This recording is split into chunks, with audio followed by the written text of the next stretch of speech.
지난주 금요일 국회 본회의 상황은 집권 여당이 국회를 어떻게 바라보고 있는지 단적으로 보여줬습니다. 당초 오후 2시에 예정되어 있던 본회의가 아무런 양해나 설명도 없이 더불어민주당의 일방적인 참석 지연으로 4번이나 연기되었습니다.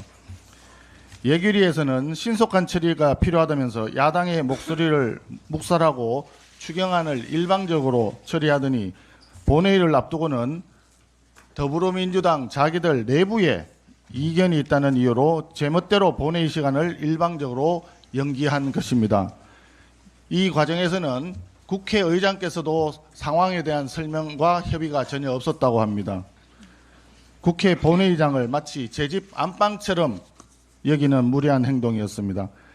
그렇게 더불어민주당은 단독으로 추경안을 통과시키면서 자기들이 작년 가을 불필요한 쌈짓돈이라고 비판했던 대통령실 특활비를 되살렸습니다.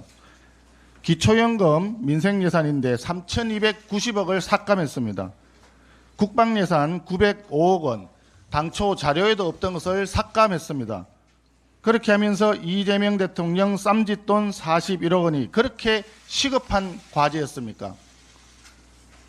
이재명 대통령 스스로 떳떳했다면 정부의 추경 예산 안에 대통령실 특활비 부활을 반영하고 대통령이 시정연설을 통해서 직접 국민들께 양해를 구했어야 합니다.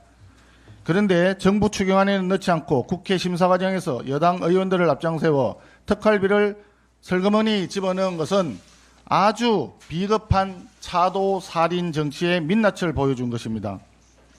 이번 추경을 통해서 이재명 정권은 국채 21조 원을 발행하면서 소비 쿠폰이라는 이름의 12조 원 돈 뿌리기 포퓰리즘 예산을 편성한 것입니다.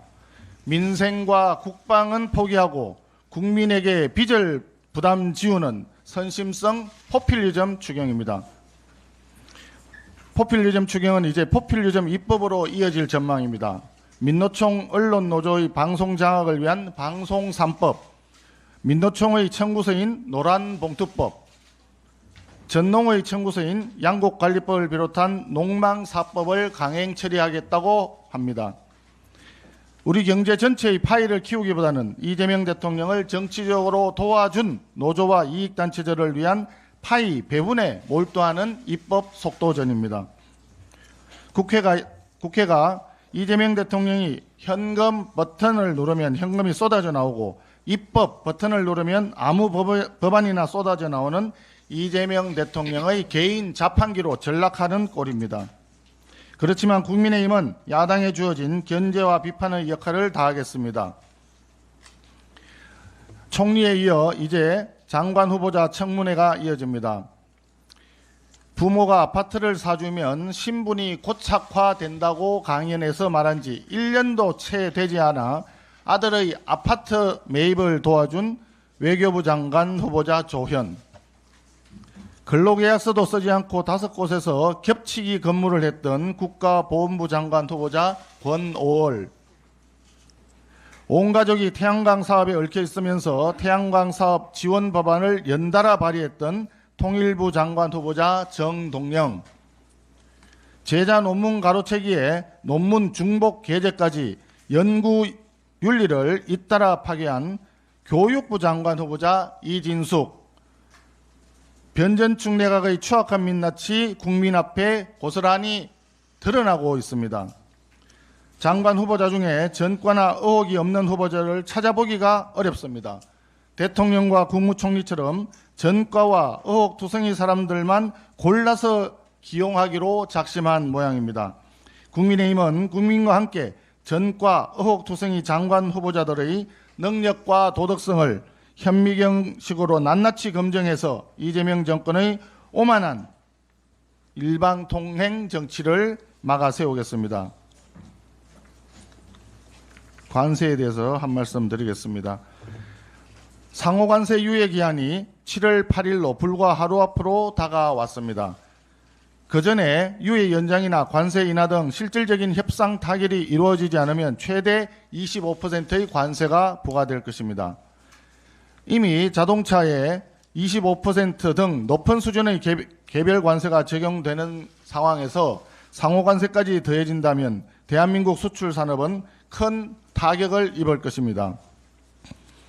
하지만 이재명 정부의 대응은 너무나 안이하고 너무나 늦은 것이 아닌가 우려됩니다.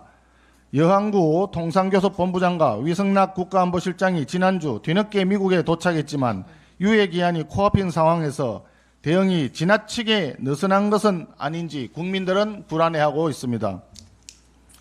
더욱이 한미 정상회담은 성사조차 되지 못했습니다. G7 정상회의에서 회담이 무산되었고 이재명 대통령은 나토 정상회의에 불참하면서 상호관세 유예 종료 전 정상회담은 사실상 불가능한 상황입니다. 트럼프 대통령이 주도하는 관세 국면에서 정작 우리 대통령은 트럼프 대통령과 대면 접촉조차 한 번 없었다. 이런 부분은 매우 뼈아픈 대목입니다. 이처럼 한미동맹 관계가 이재명 대통령 취임 이후 정상회담 한 번 없이 불안정한 상황인데 이재명 대통령이 중국 전성절 참석을 검토하고 있다는 이야기가 들리고 있습니다.